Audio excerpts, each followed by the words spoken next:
Hi ಎಲ್ಲರಿಗೂ ನಮಸ್ಕಾರ. ನನ್ನ ಒಂದು ಹೊಸ ವ್ಲಾಗ್ಗೆ ಎಲ್ಲರಿಗೂ ಸ್ವಾಗತ. ಈಗ ನಾನು ಏನು ಮಾಡ್ತಾಯಿದ್ದೀನಿ ಅಂದರೆ ನಮ್ಮ ಅಂಗಡಿನಲ್ಲೇ ಇರೋವಂಥ ಕೆಲವೊಂದು ಡೆಕೋರೇಷನ್ ಐಟಮ್ಸ್ನ ಯೂಸ್ ಮಾಡಿಕೊಂಡು ಹೇಗೆ ನಾವೇ ಡೆಕೋರೇಟ್ ಮಾಡ್ಕೋಬೋದು ಮನೆಯಲ್ಲಿ ಸಿಂಪಲ್ಲಾಗಿ ಸಾವಿರಾರು ರೂಪಾಯಿ ನಾವು ಡೆಕೋರೇಷನ್ ಮಾಡೋರಿಗೆ ಕೊಡದೆ ನಾವು ಕೂಡ ಹೇಗೆ ಮಾಡ್ಕೋಬೋದು ಅನ್ನೋದು ಒಂದು ಐಡಿಯಾ ಬರಲಿ ಅಂತ ಒಂದು ಗೋಡೆ ಮೇಲೆ ನಮ್ಮ ಅಂಗಡಿನಲ್ಲೇ ಇರೋ ಒಂದು ಸೈಡ್ ಆಫ್ ವಾಲ್ ಮೇಲೆ ನಾನು ಡೆಕೋರೇಟ್ ಮಾಡಿ ಅಲ್ಲಿ ಡಿಸ್ಪ್ಲೇಗೆ ಅಂತ ಬಿಡ್ತಾ ಇದ್ದೀನಿ. ಫಸ್ಟ್ ಆಫ್ ಆಲ್ ನಾನು ಸ್ಕ್ರೀನ್ ತೊಗೊಂಡಿದ್ದೀನಿ, ಸ್ಕ್ವೇರ್ ಸ್ಕ್ರೀನು, ಅದನ್ನು ಹಾಕ್ಕೊಂಡೆ. ಆಮೇಲೆ ಹಳೇದು 2 ಹ್ಯಾಪಿ ಬರ್ಡೇ ಅಂತ ಬ್ಯಾನರ್ ಹಾಕಿದ್ದೆ. ಅದ್ರ ಮೇಲೇ ಏನಾದರೂ ಅಡ್ಜಸ್ಟ್ ಮಾಡಿ ಮಾಡೋಣ ಅಂತ ಅಂದ್ಬಿಟ್ಟು ಟ್ರೈ ಮಾಡಿದೆ. ಹೆಣ್ಮಕ್ಳೇ ಹಾಗೆ ಅಲ್ವಾ, ಏನು ಹಳೇದಿದೆಯೋ ಅದರಲ್ಲೇ ಮ್ಯಾನೇಜ್ ಮಾಡಿ ಅದರಲ್ಲೇ ಅಡ್ಜಸ್ಟ್ಮೆಂಟ್ಸ್ ಮಾಡೋಣ ಅಂತ ಯೋಚನೆ ಮಾಡ್ತಾರೆ. ಬಟ್ ಕೆಲವೊಂದು ಸತಿ ಔಟ್ಲುಕ್ ಚೆನ್ನಾಗಿ ಬರಬೇಕು, ಅದರ ಫೈನಲ್ ಲುಕ್ ಸರಿಯಾಗಿರಬೇಕು ಅಂತ ಅಂದರೆ ಅಡ್ಜಸ್ಟ್ಮೆಂಟ್ಸ್ ಆಗೋಲ್ಲ. ಅದಕ್ಕೆ ಏನು ಹಾಕಬೇಕೋ ಅದೇ ಹಾಕಬೇಕು, ಯಾವ ಥರ ರೆಡಿ ಮಾಡಬೇಕೋ ಅದೇ ಥರ ಮಾಡಿದ್ರೇ ಅದು ಚೆನ್ನಾಗಿ ಬರೋದು. ಫಸ್ಟ್ ನಾನು ಸ್ಕ್ರೀನ್ ಹಾಕ್ಕೊಂಡೆ ಆ್ಯಂಡ್ ಇದೊಂದು ಪ್ಯಾಕೆಟ್ ಉಳಿದಿತ್ತು ನಮ್ಮ ಹತ್ರ. ಇದೇ ಡೆಕೋರೇಟ್ ಮಾಡೋಣ, ಇದೇ ಕಾನ್ಸೆಪ್ಟನ್ನ ಡೆಕೋರೇಟ್ ಮಾಡೋಣ ಅಂತ ಅಂದ್ಬಿಟ್ಟು ಟ್ರೈ ಮಾಡ್ತಾಯಿದ್ದೆ. ಅದರಲ್ಲಿ ಫಾಯಿಲ್ ಬಲೂನ್ ಇತ್ತು, ಅಂದರೆ ಬಲೂನ್ಸ್ ಕಾರ್ದು ಬಲೂನ್ ಇತ್ತು, ಅದನ್ನು ಬ್ಲೋ ಮಾಡಿಕೊಂಡು ಅದನ್ನು ಹಾಕ್ಕೊಂಡೆ. ಅದಾದಮೇಲೆ ಚಿಕ್ಕ ಚಿಕ್ಕ ಸ್ಟಾರ್ಸು, ಕೆಲವೊಂದು ಬಲೂನ್ಸು, ಕಲರ್ ಬಲೂನ್ಸು, ಅಂದರೆ ಅದೆಲ್ಲ ಅದೇ ಪ್ಯಾಕೆಟ್ನಲ್ಲಿ ಇನ್ಕ್ಲೂಡ್ ಆಗಿರುತ್ತೆ. ಅದು ಎಲ್ಲ ತೊಗೊಂಡು ನಾನೇ ಅಂಗಡಿನಲ್ಲಿ ರೆಡಿ ಮಾಡಿ ಹಾಕೋಣ ಅಂತ ಫುಲ್ಲೆಲ್ಲ ಪ್ರಿಪೇರ್ ಮಾಡ್ಕೊಳ್ತಾ ಇದ್ದೆ. ಬಟ್ ನನಗೆ ಆ ಒಂದು ಸಿಂಗಲ್ ಮಾತ್ರ ಹಾಕಿದ್ದು ಸರಿ ಹೋಗಲಿಲ್ಲ, ಬ್ಯಾಕ್ ಸೈಡ್ ಸ್ಕ್ರೀನು. ಅದನ್ನು ಚೇಂಜ್ ಮಾಡಬೇಕು ಅಂತ ಡಿಸೈಡ್ ಮಾಡಿಕೊಂಡು ಮತ್ತೆ ಸ್ಟಾರ್ಟಿಂಗಿಂದ ಮಾಡೋಕ್ಕೆ ಅಂತ ಸ್ಟಾರ್ಟ್ ಮಾಡಿದೆ.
ಸೊ ಇದು ಬಂದು ಡಬಲ್ ಟೇಪು ಮತ್ತು ಆರ್ಚ್ ಮಾಡೋಕ್ಕೆ ಅಂತ ಅಂದ್ಬಿಟ್ಟು ಟೇಪ್ ಬರುತ್ತೆ, ಅದನ್ನು ಯೂಸ್ ಮಾಡಿಕೊಂಡು ನಾವು ಬಲೂನ್ಸ್ ಹಾಕಿದ್ರೆ ಅದು ಕ್ಲೀನಾಗಿ ಆರ್ಚ್ ಶೇಪಲ್ಲಿ ಅಥವಾ ನಮ್ಗೆ ಯಾವ ಶೇಪ್ ಬೇಕೋ ಆ ಶೇಪ್ನಲ್ಲಿ ಹಾಕೋಬೋದು. ಫಾರ್ ಎಕ್ಸಾಂಪಲ್ ಒಂದು ಹೂವು ಕಟ್ಟಿದಾಗೆ ಇದು ಕಾನ್ಸೆಪ್ಟ್ ಅಷ್ಟೇ.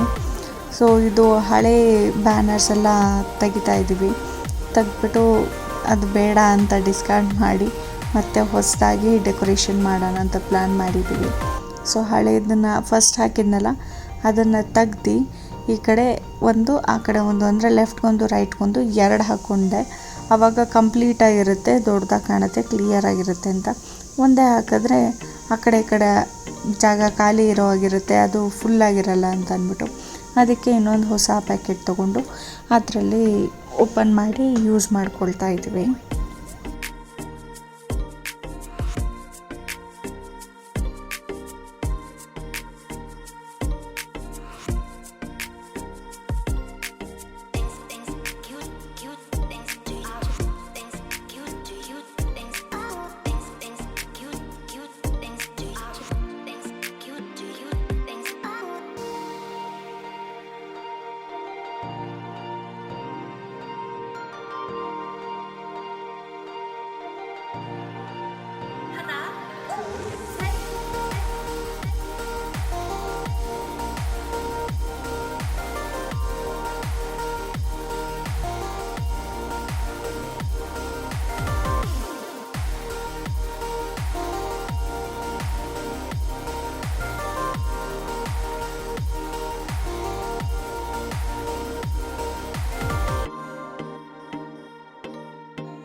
ಇದು ಬಂದು ಬಲೂನ್ ಗ್ಲೂ ಅಂತ ಹೇಳ್ತಾರೆ. ಆ್ಯಕ್ಚುಲಿ ಇದು ಆ ಪ್ಯಾಕೆಟ್ನಲ್ಲೇ ಇದ್ದಿದ್ದರಿಂದ ಅದನ್ನೇ ಯೂಸ್ ಮಾಡ್ಕೊಂಡ್ವಿ. ಇದು ಗೋಡೆಗಾಗಲಿ ಅಥವಾ ಬೇರೆ ಯಾವುದೇ ಜಾಗಕ್ಕೆ ನೀವು ಬಲೂನ್ಸ್ ಎಲ್ಲ ಸ್ಟಿಕ್ ಮಾಡಬೇಕು ಅಂತ ಅಂದರೆ ಅದು ಗೋಡೆದು ಪೇಂಟು ಕಿತ್ಕೊಂಡು ಬರಲ್ಲ. ಈಗ ಡಬಲ್ ಸೈಡ್ ಸ್ಟಿಕ್ಕರ್ ಯೂಸ್ ಮಾಡಿದ್ರೆ ಆಲ್ಮೋಸ್ಟ್ ಆ ಥರ ಆಗೋ ಚಾನ್ಸಸ್ ಇರುತ್ತೆ. ಸೊ ಇದು ಯೂಸ್ ಮಾಡಿದ್ರೆ ಆ ಥರ ಏನೂ ಪ್ರಾಬ್ಲಮ್ ಆಗೋಲ್ಲ. ಆ್ಯಂಡ್ ಇದು ಬಂದು ಬಲೂನ್ ಸ್ಪ್ರೇ. ಸೊ ಈ ಬಲೂನ್ ಸ್ಪ್ರೇ ಯೂಸ್ ಮಾಡೋದ್ರಿಂದ ಒಳ್ಳೆ ಶೈನಿಂಗ್ ಬರುತ್ತೆ, ನಿಮಗೆ ಫೋಟೋಸಲ್ಲೆಲ್ಲ ತುಂಬ ಚೆನ್ನಾಗಿ ಬರುತ್ತೆ.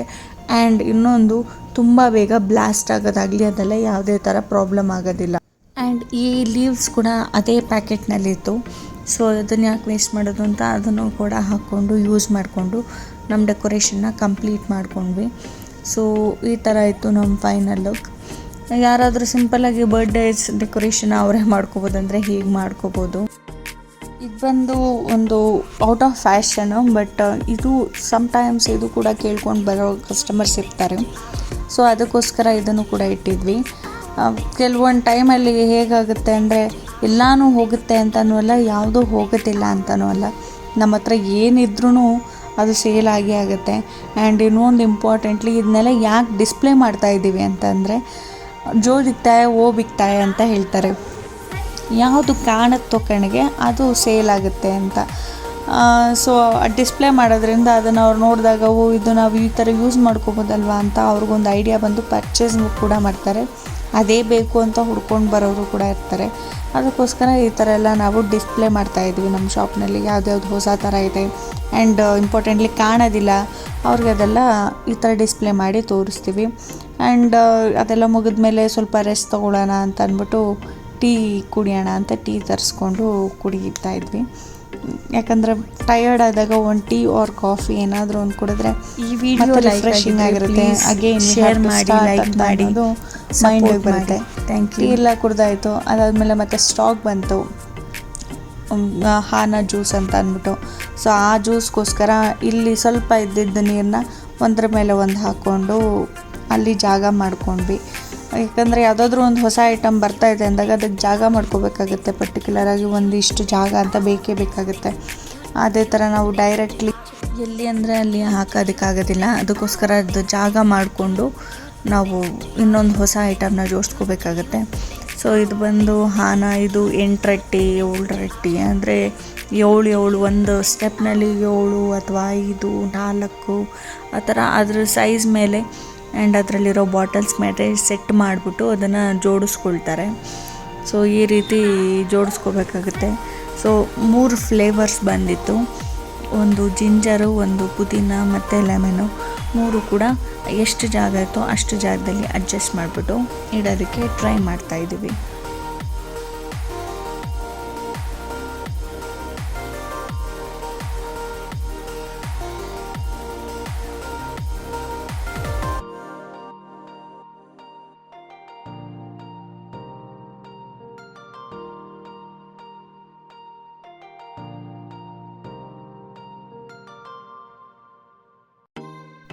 ಇದನ್ನು ಜೋಡಿಸೋವಾಗೆಲ್ಲ ನಾನು ಅಂದ್ಕೊಳ್ತೀನಿ, ನಮ್ಮ ಲೈಫು ಕೂಡ ಇದೇ ಥರ ಯಾವ್ಯಾವ ಥರ ಆಪರ್ಚುನಿಟಿ ಸಿಗುತ್ತೋ ಆ ಥರ ಅಡ್ಜಸ್ಟ್ ಮಾಡಿ ಅದನ್ನು ಸೆಟ್ ಮಾಡಿ ಇಟ್ಟರೆ ಸ್ಟಿಫಾಗಿ ಕೂತ್ಕೊಳ್ಳುತ್ತೆ ನಮ್ಮ ಲೈಫು. ಇಲ್ಲ ಅಂದರೆ ಬಿದ್ದೋಗುತ್ತೆ, ಮತ್ತೆ ಸ್ಟಾರ್ಟಿಂಗಿಂದ ಕಟ್ಟಬೇಕಾಗತ್ತೆ ಅಂತ.